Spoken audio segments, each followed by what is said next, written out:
রং হতে ভালো এটা দিলাম কম। কিরে কই গেছিলি? সেই কথা বলেন না ভাই, ইয়েতে গেছিলাম ওই কুরবানি 7 জন মিলে ভাগ দিতে গেছিলাম, বুঝছেন, একটা গরু কিনে রাখা এলাম। আরে তোরা 7 জন মিলে কুরবানি দিলি, আমি তো গতবারে 2.5 লাখ টাকা দামের একটাই গরু দিছি, খাসি দিছি, আর তোরা বিশাল 7 জন মিলে একটা করে দিছিস। টাকা পয়সা ভাই বেশি নাই, গরিব মানুষ তো, তাও দিলাম, সামর্থ্য যতটুকু আছে অতটুকু দিলাম। এবার তাহলে আপনি কি দিতেছেন? আরে ছোট ভাই, এবার তো হাতের অবস্থা ভালো না, বড় বেটারে চাকরি নিয়ে দিলাম। তাই? দেখি এবার কি করা যায়, না হতে পারে এবার। তাই নাকি ভাই? তাহলে থাকেন, আমি বাড়ির দিকে একটু আগে কাজ আছে, আচ্ছা, বুঝছেন। ঠিক আছে। বড় ভাই, আমার একটা জমি তো বেচমো, আপনি কি নিবেন? কত দাম হবে? হ্যাঁ, 10 লাখ। 10 লাখ টাকা?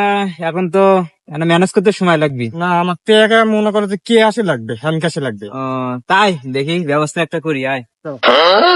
কি শালা, এই শালা মোল্লা কুরবানি দিতে পারলো না, জমি কেনার সময় টাকা বাড়ায়, হ্যাঁ? এই হলো এখন মুসলমানের অবস্থা।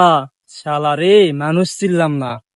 তাই আমাদের সমাজে এমনও মানুষ আছে যাদের কাছে কোরবানি দেওয়ার মতো টাকা থাকে না, অথচ জমি কেনার কথা শুনলে 10 থেকে 20 লাখ টাকা বের হয়। এটাই হচ্ছে আমাদের সমাজ।